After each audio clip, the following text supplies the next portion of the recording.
Hi everyone, welcome back to my YouTube channel and Facebook page. भाई आज हम समझेंगे टेंसेस को। अगर अभी तक आपको टेंसेस समझ में नहीं आए हैं तो आज की इस वीडियो में आप लोग बिल्कुल चंद ही मिनट में टेंसेस का मुकम्मल समरी आप लोगों के सामने पेश कर दिया जाएगा और आप इसको आसानी से समझ पाएंगे।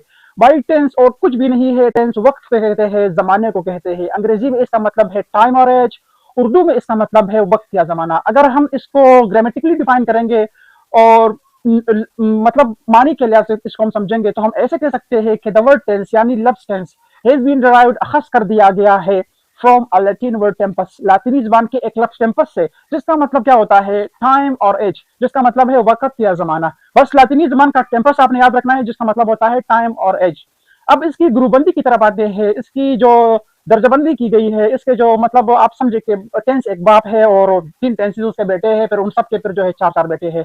इसको हम बहुत ही आसानी से और शॉर्टकट में समझने की कोशिश करेंगे।